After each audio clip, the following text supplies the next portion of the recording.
Welcome back to the Access Point, where we examine real challenges Black and Brown professionals face at work and offer expert advice on dealing with your organization, your boss, your coworkers, and your career. I am Dr. Wendy M. Edmonds. I am an author, management consultant, and interim chair in the Management, Marketing, and Public Administration Department in higher ed. My area of research is toxic followership. That's right. Why do people follow bad people? And as a workplace toxicologist, I help you to dismantle the poison people bring to work. Now, I'm not alone.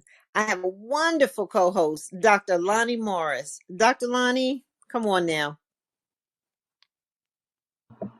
Good evening. Thank you so much, Dr. Wendy. It's always exciting to be here at the Access Point. I am Dr. Lonnie Morris. I'm a management consultant and professor. I spend my time helping really talented people unravel crazy things that happen at work. My goal is always to help you hate your job less.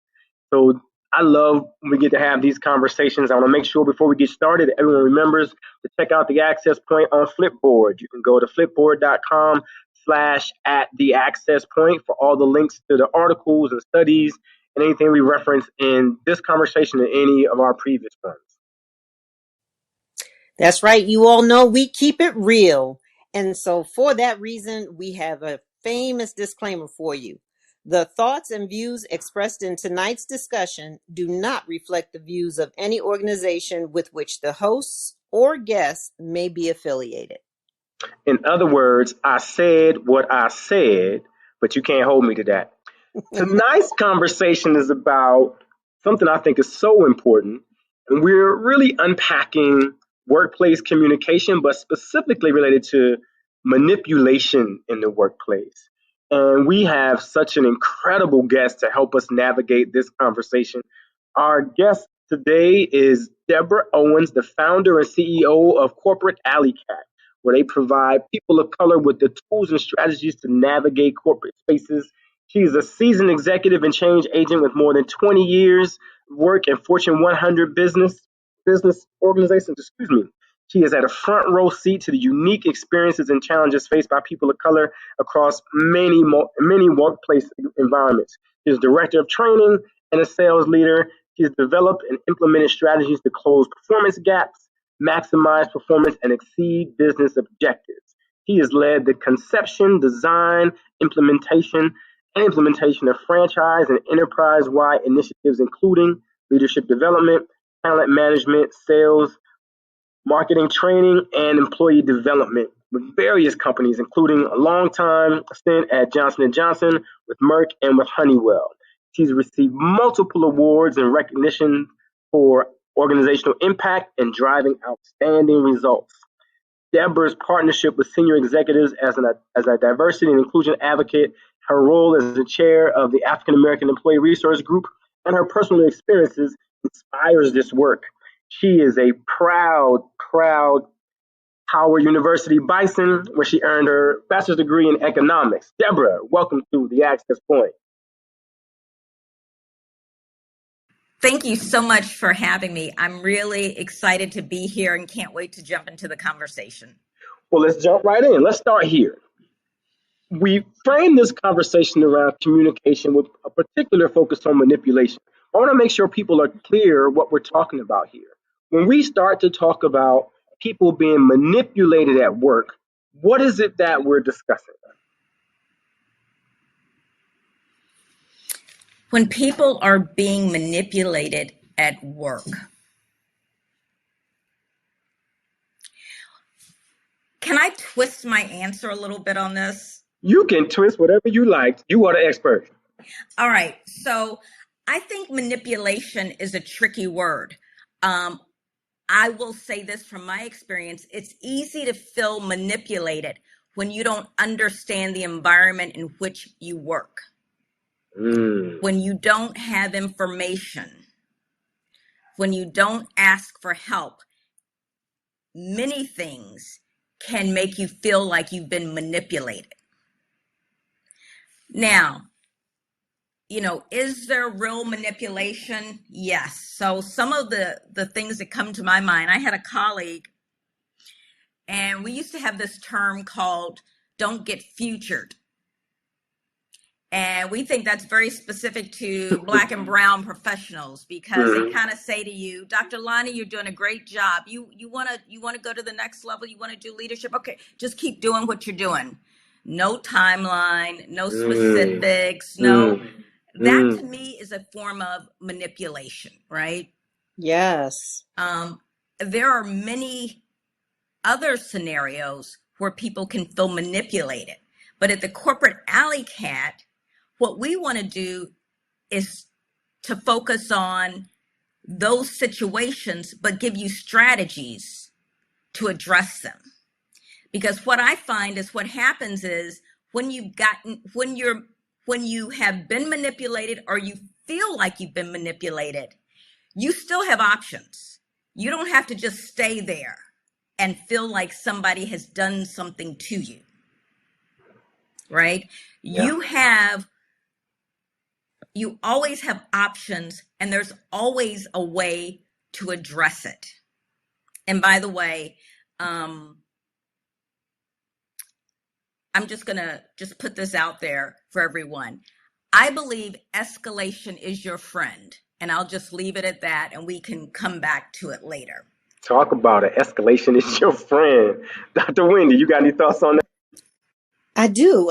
That is true about that manipulation. I think sometimes it happens in spaces that we don't expect it. So those comments can come in a very informal way, and you feel kind of like, "Ooh, that's really good. They like what I'm doing." Right? So it's Been warm there. and fuzzy. Yeah. So it gives you this warm and fuzzy that you're doing the right thing, and you just need to keep doing all those things that you feel got the attention to even have that comment made towards you. And you don't feel that is manipulation. So it can show up, and you may not recognize it as such. And you may not think that you need to do anything about it until you look for the rewards that are promised with all of this great work that you're doing, and it doesn't show up. So I love this, because what it seems like both of you are getting at is this idea of gaslighting.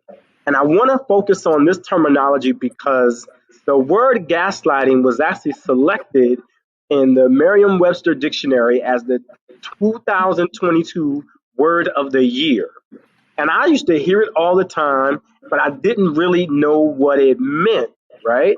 And so there's a group of researchers out of Canada who wrote a study called You Think I'm Insane. And this was earlier at the end of the summer in August. And they talk about it from the standpoint of gaslighting is when the perpetuator, the culprit, argues that you are out of touch with reality, that your sense of reality is really imagination, that your views should not be taken seriously.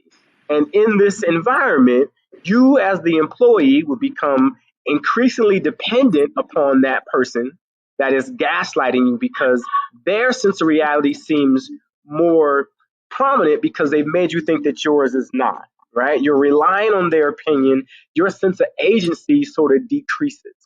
So if that's the way we look at it in the larger environment, I want us to break that down for, we look at it for people of color, for Black and brown people. When we're talking about gaslighting, what is that? Deborah, why don't you start us out? So when I think of gaslighting, I can think of some of my own experiences where I may say, hey, I talked to John and I'm concerned about the conversation, what he said to me, the way it was said. And somebody says, oh, I know John. John is great.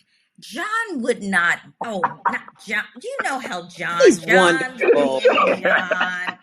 You know how John is. You know.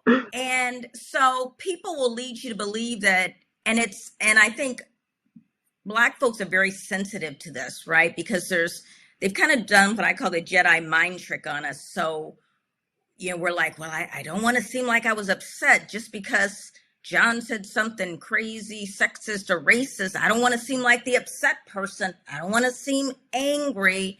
I don't want to seem like it bothered me. And I don't agree with that. And I was at a conference, and I want to give her credit. I think it was Tara J. Frank. And I thought this was really great.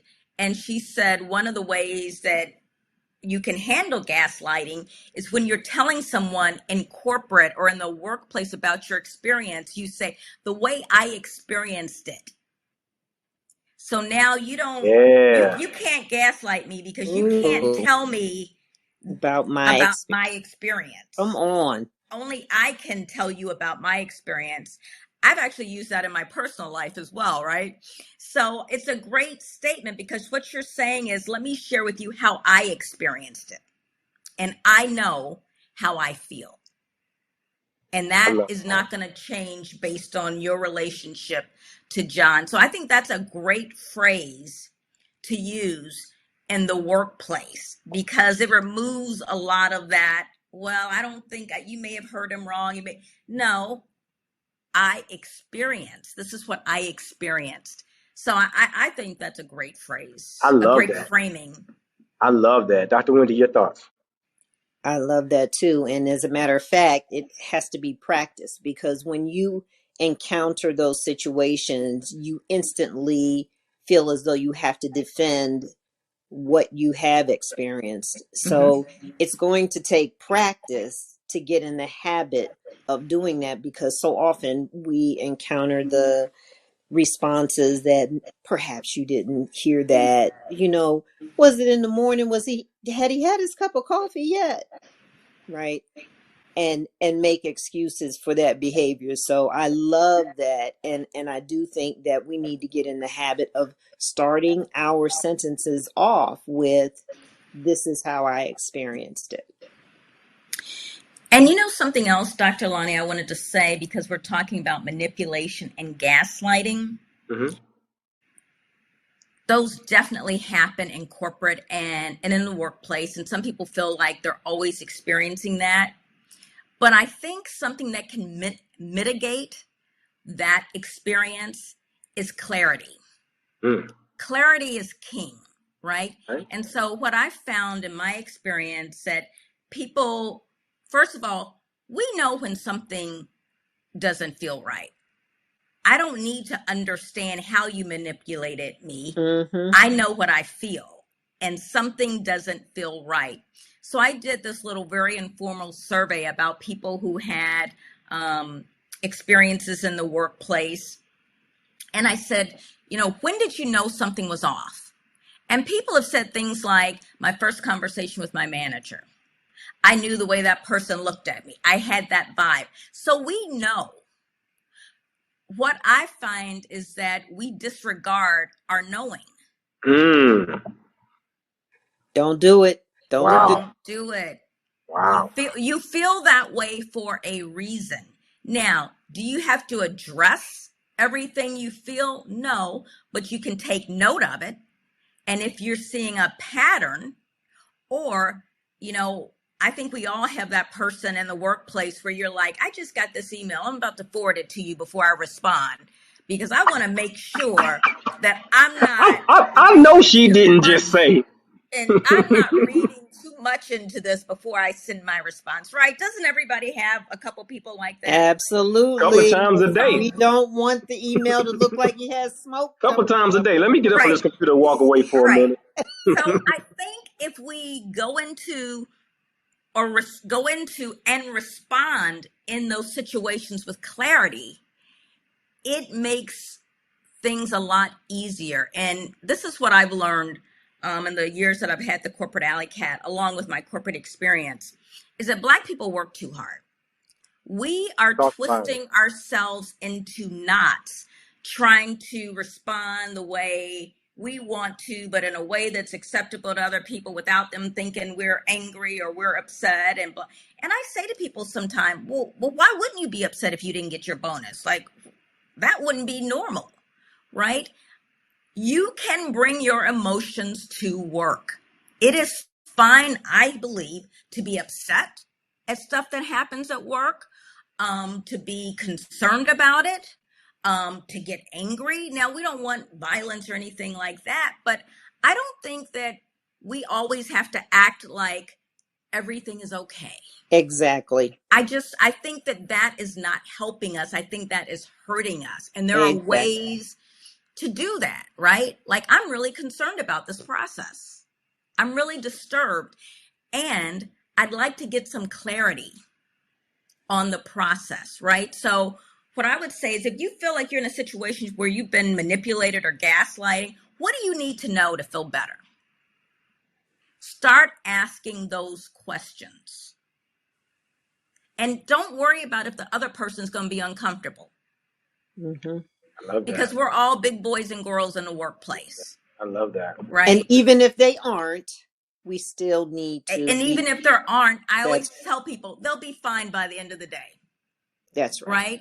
Right? But they'll get over it. That's right. They'll get over. They do. You know, but we are not doing ourselves any favors by accepting certain scenarios, behaviors, policies, and not saying anything. It's just making us crazy internally, and then we're just all getting sick. And it also gives them permission. Wouldn't you say to continue? Yep. Yeah. Absolutely. So I want to pose this question to you, and I saw this in a piece by the poet and playwright, Daryl Lorenzo Wellington. And this is from probably the first year of the pandemic. It was in the Santa Fe Reporter, and the title was, "Is Gaslighting the New Black?"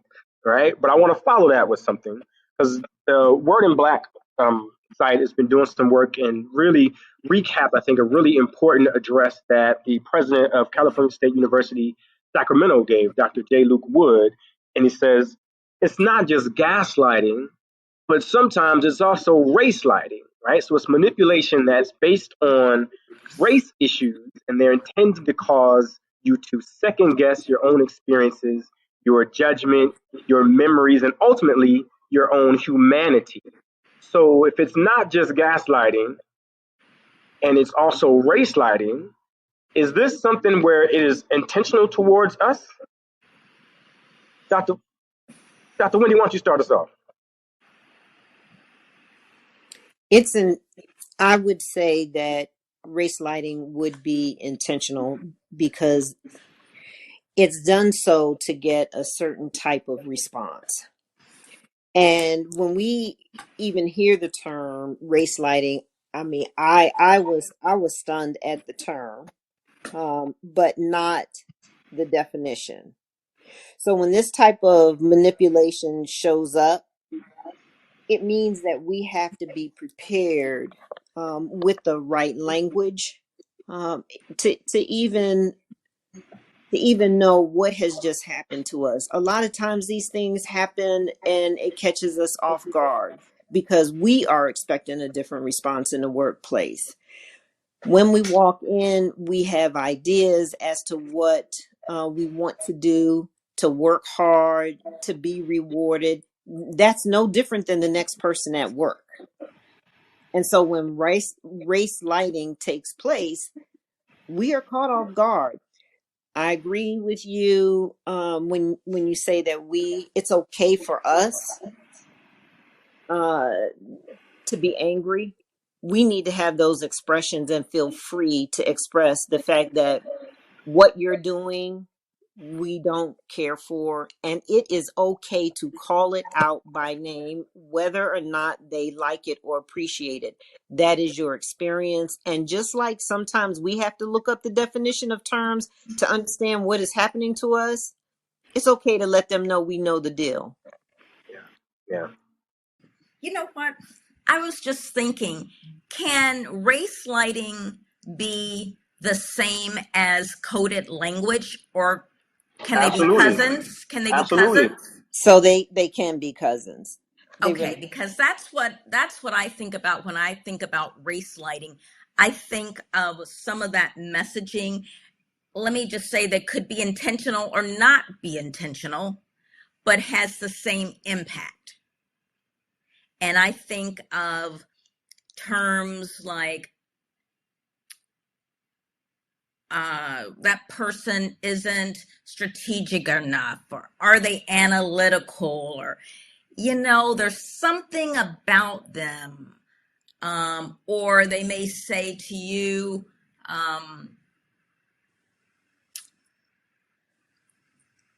one of the things a colleague and I talk about is, for Black men, for instance, they'll say, you need to be more approachable. That's true. Yeah, That's Say about Black women too. Yep. Mm-hmm. Yeah, that's frequent. Or when I was in the IT industry, I often heard that the reason why you're in this position is because to be technical means you have to understand numbers. Wow. Yeah, right. Or even going back when they may say, Dr. Wendy, people like working with you, and, we enjoy, but, there is the feeling that you might be a little sensitive about. Yeah, that's and then you're like, am I being too sensitive? But they said something crazy about Black people. Am I being too sensitive? Right? And you're not. Right. But you're not fitting into that narrative, or you're starting to shake things up in a way that may be making other people uncomfortable. The other part to that is, even when they say that, they may preface it, what they want to say, with a compliment, because they're trying to show that you are overly sensitive. Huh? Right. Yeah. Or they make you angry because they know they're about to say something that is going to be, where you're going to have a problem accepting or even hearing it. They'll say something like, I love your hair. Your hair is so pretty. I like the colors you're wearing today. You dress so nice. And then, right? And then they're like, that's what happens. I love your hair, Miss Wendy. Are you going to be wearing it like that for the presentation tomorrow? Come on now. Come on now. I love those bright colors. Our client is fairly conservative. Will you be wearing something like that at the presentation? That's right. Or, I like your earrings. I love those hoops. They're just so beautiful. But I like your small pearls better. The ones that you had on Monday. I'll give you a great example. A friend of mine who's in a very senior position was wearing braids for a while, and then she took the braids out and went with her normal kind of perm straight hair. And another senior leader said, let's just call the person Wendy. Said, oh, the professional Wendy is here today. You lying to me. I am not. I am talking at executive leadership levels. Wow.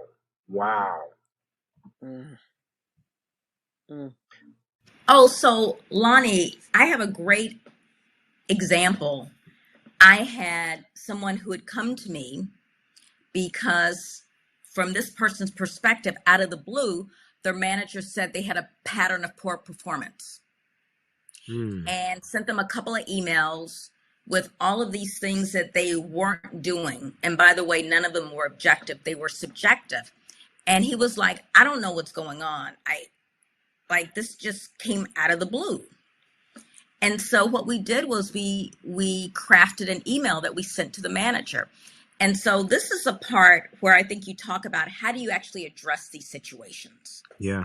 And so what we did was we said something to the effect, hey, the purpose of this email is to respond to the email you sent dated blah, blah, blah, with the subject line, pattern of poor performance. And we basically asked them, could you share with me specific incidents and behaviors that you observed that led you to this conclusion? And then we went on to say that I am surprised by your comment. And then we said, because I've been here for 12 years and I've never received anything below meet expectations. You've never given me anything in writing regarding my performance. This is the first time you've brought up performance to me. And I don't know, there might have been something else. And then we said, something to the fact that I'd love to get together so we can partner and resolve this situation. And I may be getting the order out. And we said, oh, and by the way, here's an email from a senior leader complimenting him on a project that he had just completed. And so what happens is, if you have a great manager, they love that email, right? Because it gives them the opportunity to say, hey, thanks for this. Here are the things that I saw, and here are the things that I think you need to be working on. Now, if you have a rogue manager, they're like, oh, now they have to start working, because you're saying we can't really continue this conversation until you can provide me with some data. What did you observe? What did you see? And it also brings into question, like, you've never given me anything in writing. I've never gotten anything under a meets expectation. Oh, I remember the other one was 3 months ago, you gave me this on my evaluation. And so now the manager has to explain that. And again, if you're doing it with the right intention, it's easier. But if you're not, they're going to have to do some work. And what happened in this situation is the manager didn't respond when they had their next one-on-one. The manager didn't respond. And finally he said, hey, you haven't responded to my email. And she said, you're documenting. Hell yeah, I'm documenting, because I'm listening going, is this me? Deborah, were you coaching me? This happened to me exactly the way you described it, in that same order. And I said, hell yes, I am documenting. Exactly. And so she said, I didn't mean you had a pattern of poor performance. I was just trying to give you some general coaching. Nope. So we had to, I always say, you have to do another email and you have to kill it, because what happens is sometimes people hear that, like, and they're like, oh, okay, so the situation resolved. No, it's got to be resolved in writing, so that both parties know that you can never bring this up again. Because we've all had those situations where you think it's resolved, and then 6 months later, they try to, slide it into a performance review or in a conversation. And so we had to do another email. And in addition to that, we put together a little plan so they could, suggested that they spend a little more time talking about how they can communicate more effectively. But I share that example because just because someone manipulates you, or they gaslight you, or they race light you, doesn't mean that you cannot respond. And I always say, give it back to them. That's critical. Right? Critical. Like, if they say something, you're like, what? Pattern of poor performance. It is perfectly okay to say, I need you to break this down for me. Because oftentimes we just internalize that. And we're like, somebody will say, well, they said I had a pattern of poor performance. I'm like, well, what does that mean? They're like, I don't know. You need to know. And it is okay to ask those questions. And if your manager gets uncomfortable because you're asking for clarity and specifics on this type of feedback, that's a problem, but not for you. It's not your problem. Interesting. Thank you so much for sharing those examples. And I got excited about it, because it really does sound like something I experienced. And it was almost a recap. Exactly. Almost a recap of exactly what happened and exactly how I handled it. But I didn't have your coach. So I think I didn't have you as a coach. So I think we're spirit animals, and you were just channeling that through me. So I appreciate you from 10 years ago, because we got that. I want to move us on something, because I think this is important as we continue it, that the discussion about manipulation and gaslighting and race lighting is often about the relationship between an employee and a person of power, someone who has some other type of influence that they can exert. They control resources, might be a supervisor, much like the example you just gave us. But I want us to look at how do we explain this. There was a study earlier in the summer, and it's about supervisory gaslighting and its effect on organizational commitment. So people wanting to stay and be part of this culture. And it's in this journal called, it's in a book series called Research on Emotions in Organizations. And this particular piece is called Emotions During Times of Disruption. So I want you to start with this from me, Dr. Wendy, because this is, I think, a really interesting one. When they looked at this leader member piece, right? We know that from theory that when bosses and employees are working together and we see this manipulation, this gaslighting, they found that people who had higher levels of emotional intelligence who experienced gaslighting were more negatively impacted by that. So if you were higher in emotional intelligence, you felt it more. It was more negatively impactful to you as a person. Let's unpack that. Why are people who, because I think I'm pretty in tune with how I feel and what I say and what I'm experiencing. I'm sure there are a lot of people who listen to the Access Point who say, hey, I'm high on that. So why do people who are in tune with themselves in that way experience this in an even more treacherous way? I would say that I think the way we feel about ourselves is how we think other people view us. And that may not necessarily be true. So when we have these experiences, it doesn't represent anything about how we see ourselves, how we feel about supporting the mission and vision of the organization. Because when we're going to work to do just that.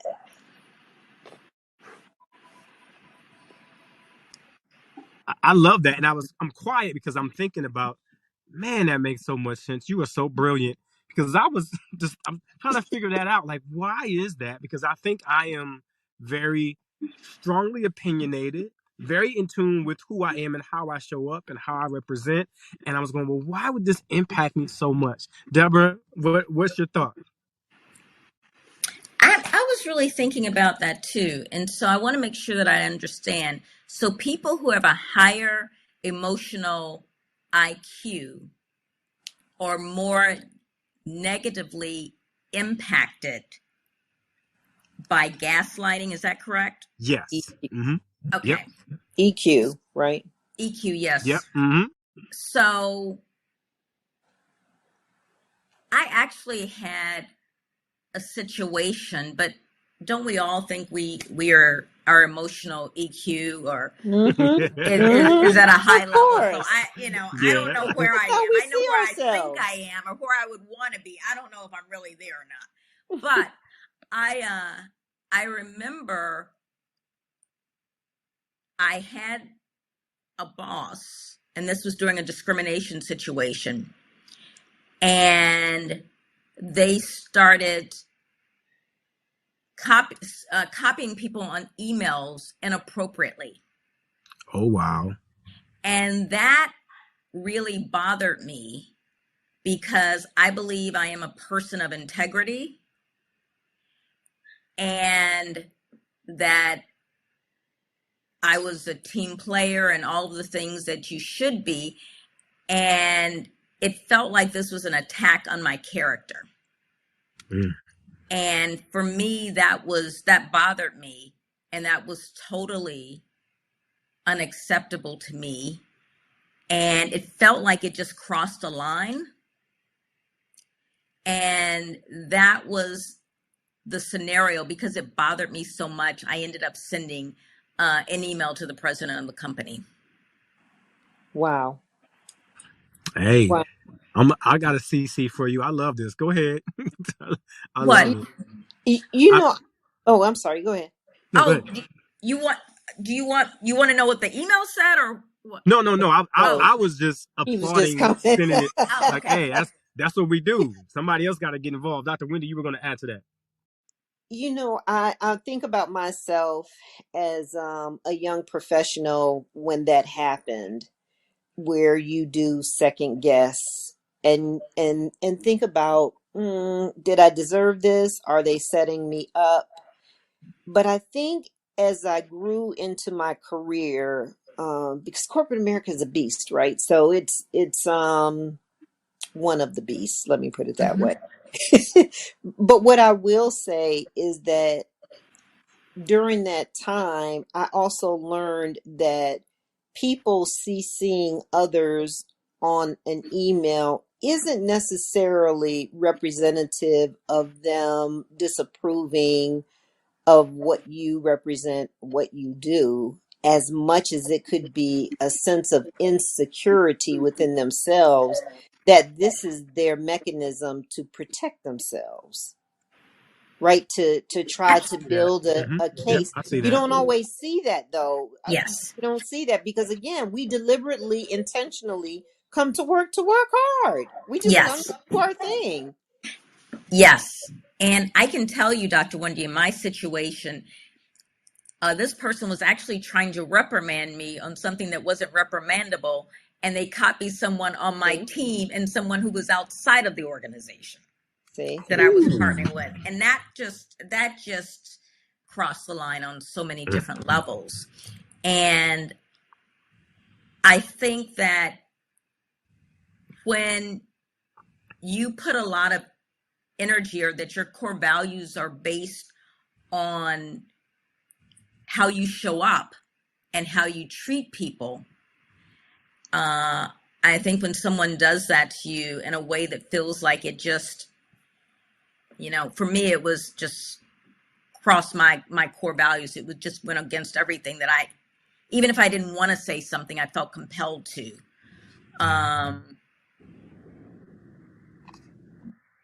Because it was I don't know what's the word for it. It just really was like an attack on my character, and that sure. I value, and I was like, that was the tipping point for me. I appreciate that. I wanna shift gears a little bit and ask you, for both of you, have you heard of this thing called bare minimum Mondays? Have either of you heard of that? I I haven't. No, Okay, so let me tell you about it. So I saw this maybe about a week or two ago on Market Watch, and it originally was printed in NerdWallet. And so there's a woman, and, we've got all these wonderful social media trends, and this started out on TikTok. The woman Of course. describing that when she comes in on Mondays, or when she starts work on Mondays, her plan is to do less. The plan is to do less. Bare minimum Mondays. I'm not going to pressure myself to be productive as they want. I'm still recovering from the weekend. So I do just the tasks that need to get done, that I think need to get done.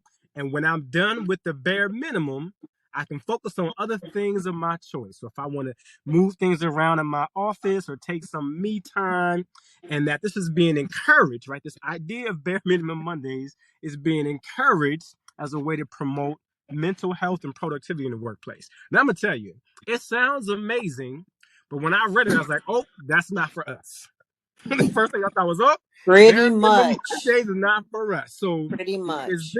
this a setup for the gaslighting and for the manipulation? This is one of those things that the bosses get behind and say, yes, everyone, we think this is great. Let's try bare minimum Mondays. And they come in and say, well, Wendy, let me take a look at your stuff from last week. So talk to me about this, and not just the idea of bare minimum Mondays itself, but those types of things that we gather and that people adopt and then push out as it's okay for everyone, but we know that could be coded language that's not okay for people like us. Deborah, why don't you start us out? Bare minimum Monday. I know people who did bare minimum weeks. Come on now. Um, Come on. Bare so minimum That's employment. all I'm saying. So, on one hand, Lonnie, it could be a great thing because maybe it means that that person is able to prioritize the most important things that need to be done. and they're able to cut Yeah. through the clutter. Yep. So they eliminate all of the busy work, and they're able to focus on those 2 or 3 priorities that are really going to move the needle or have an impact. If that can be an interpretation of it, I'm all for it. I think if this is something that you want to adopt, just like anything else, you have to understand that there could be consequences to this. Yeah. Right? So I don't know if people are in talent discussion meetings saying, yeah, I love Wendy.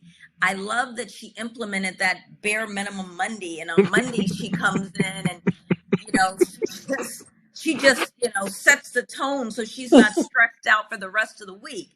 So you have to understand that if you don't want that assigned to you, then I think you need to give it a second thought. But listen, we all know that Black professionals can't do what their peers can do.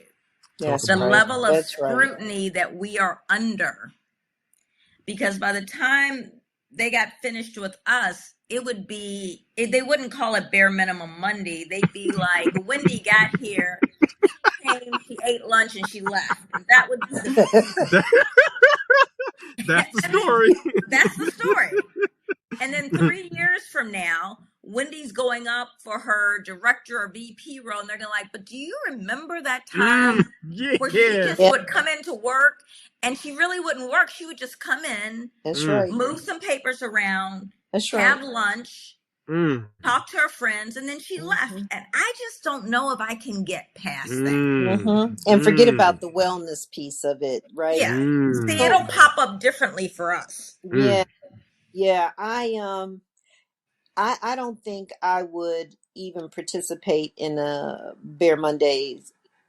Oh, I already knew you wouldn't. That's not nobody who's listening to this think that you was going to do that. Oh, no, definitely not. Because if I work on Saturday and Sunday and I come in and I still have work to do on Monday, I'm going to work.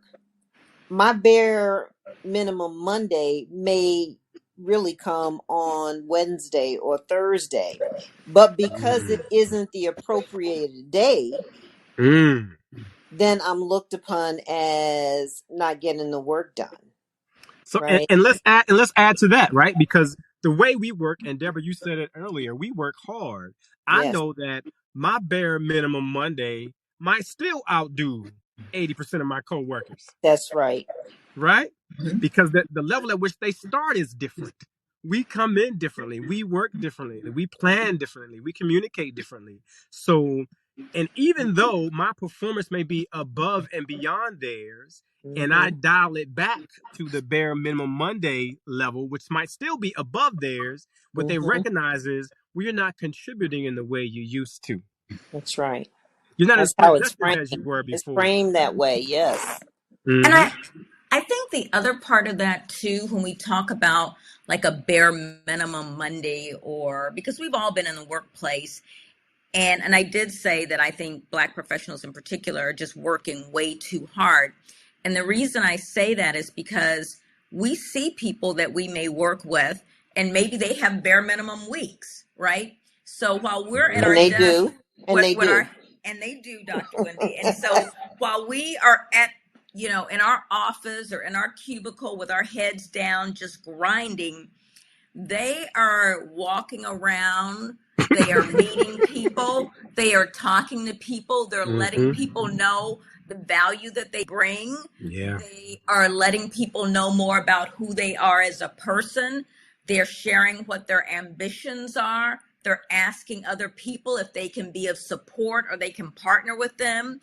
And so then we look up after grinding for 70 hours and go, why did Candace, she just got promoted. Talk about it. Right. So some of the work that we aren't doing that we should be doing I think we view it differently. Like we don't put as much importance Yeah. into getting to know the people in our organization, getting to know the influencers. We put more value on actually doing the work. And that's why our 2 + 2 = 5. Sure. Right? Right. Yes. So, we're thinking, well, I'm doing all this hard work. Clearly, I'm going to get promoted. Clearly, X, Y, and Z is going to happen. And it doesn't, because the equation, the weighting is off, if you will, right? Yeah. So that's why so many of the professionals in our community get frustrated, because, we are just grinding and doing all of this work. But guess what? Nobody knows what we're working on. Nobody knows what we're doing. Nobody knows how we did it. Nobody knows what we want to do with it. And nobody knows what we want to do next. And so, eventually, if that pattern continues, you find yourself in the worker bee role. Yeah. Yeah. You are speaking to me. It's unfortunate because that can be seen as us not understanding the workplace and taking advantage of opportunities to network and Absolutely. getting to learn through the grapevine and how to promote yourself, because the same activity that other workers may do is viewed differently. I think, yes, it can be, but I think if we're connecting with the right people, that scenario changes, right? Makes a difference. It makes a difference. So if you're just walking around connecting with your colleagues, that's one thing. But if you're meeting with the head of your department, if you're meeting with your HR business partner, these are people who are going to be in the rooms when your name comes up. Right. And they will know you, and they will be able to speak on your behalf. So when somebody says, oh, Dr. Wendy, she's on that bare minimum Monday kick, then that person will say, that thing is so funny to me. They will say, well, absolutely not. Let me tell you about what Wendy's been doing. Yeah. Right? But oftentimes we don't have anybody in the room who knows what we're doing. So what would happen is Lonnie's name comes up and they're like, well, Lonnie's doing that bare minimum Monday. And everybody's like, he is? And they're like, yeah. And that could just be one person. But because nobody else knows you, that is your narrative.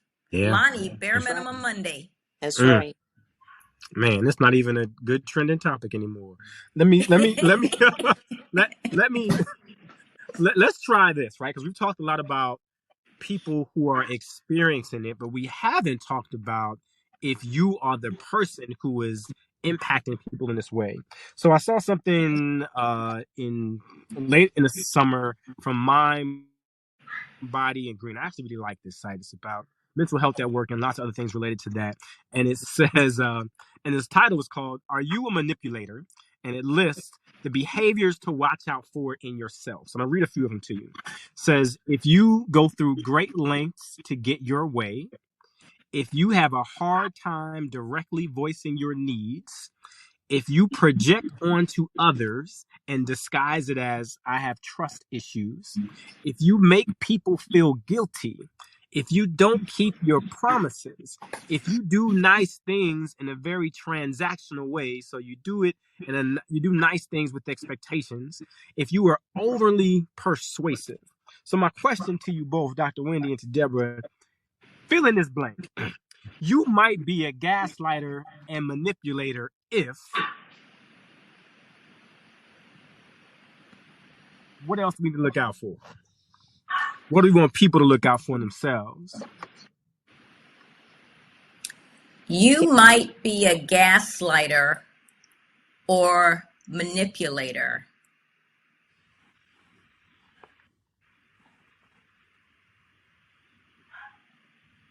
if your goal is to do the minimum amount of work with the maximum amount of credit.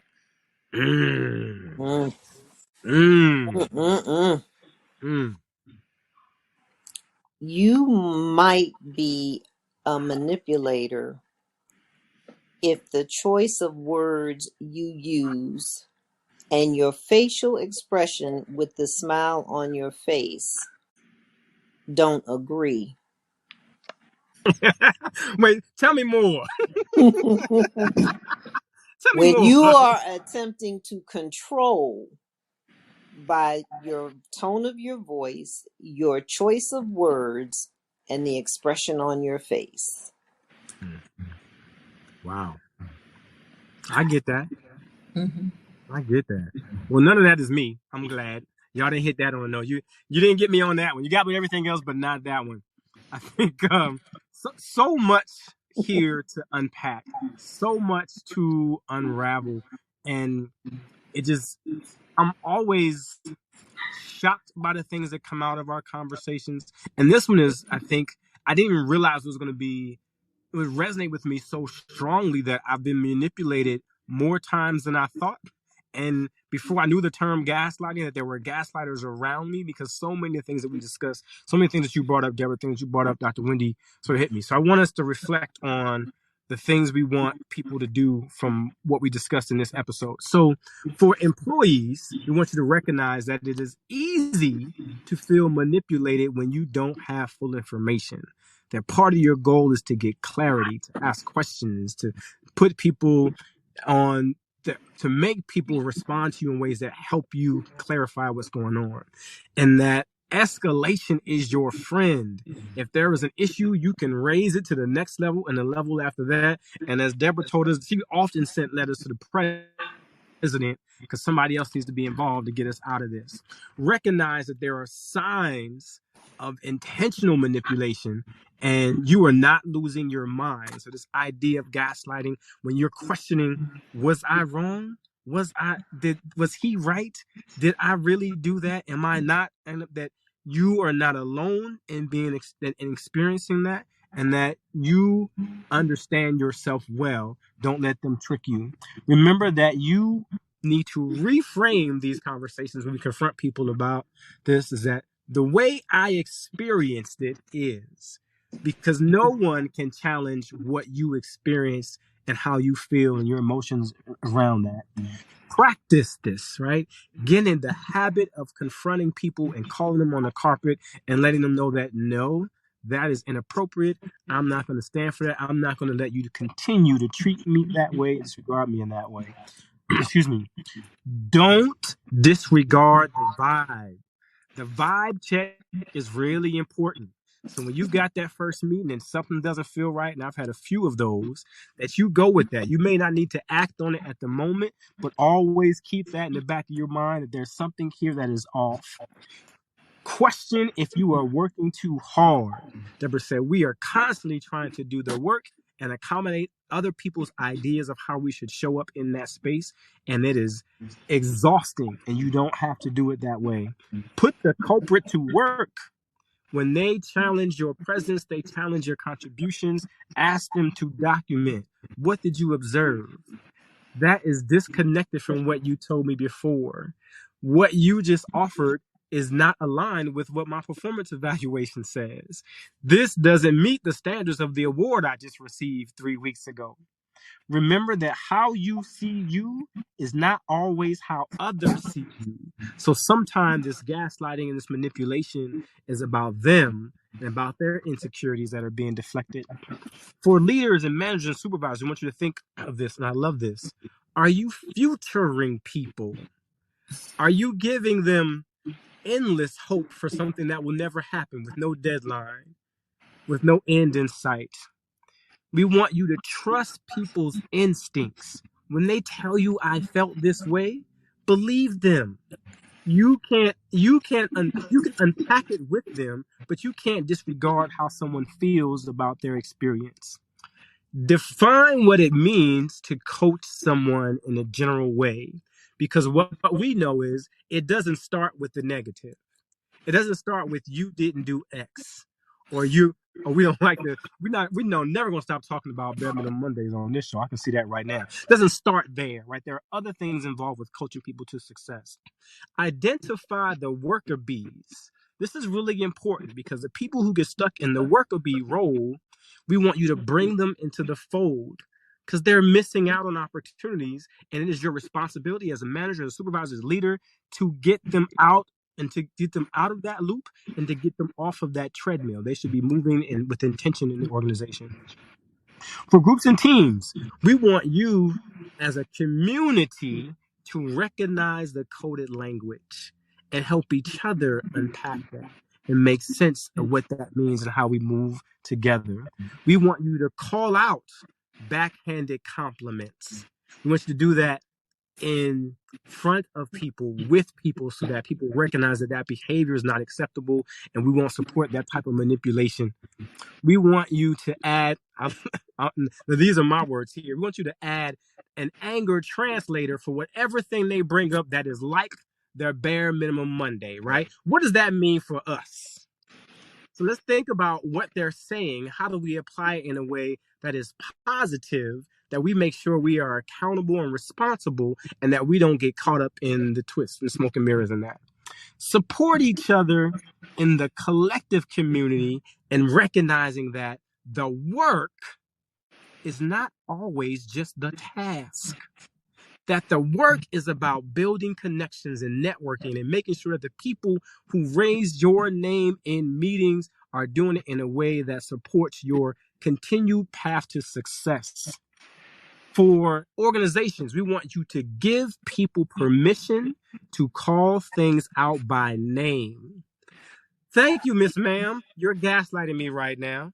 We're all aware of what that is, and we recognize that behavior.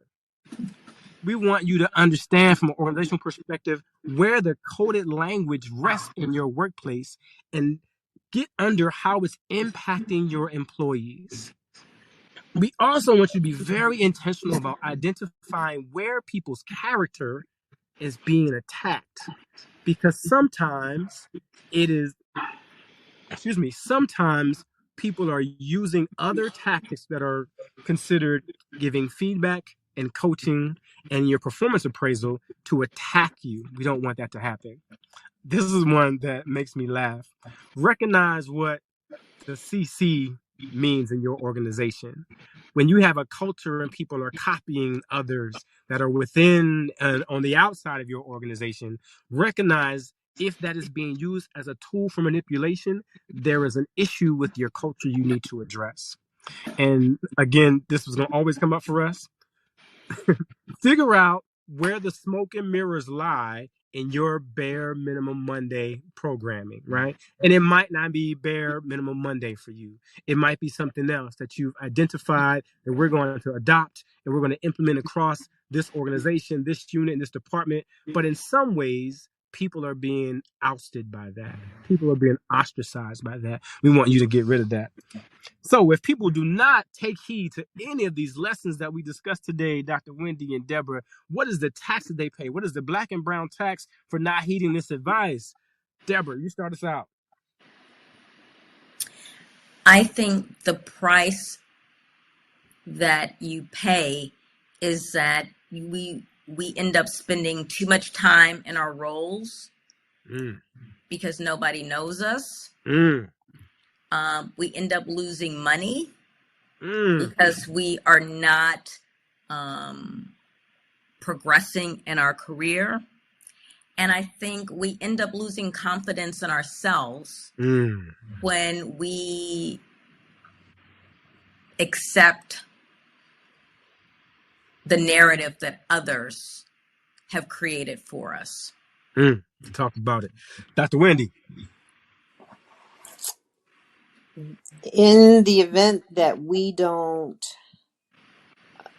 take heed to learning how to be skillful in responding to the times when we have been manipulated,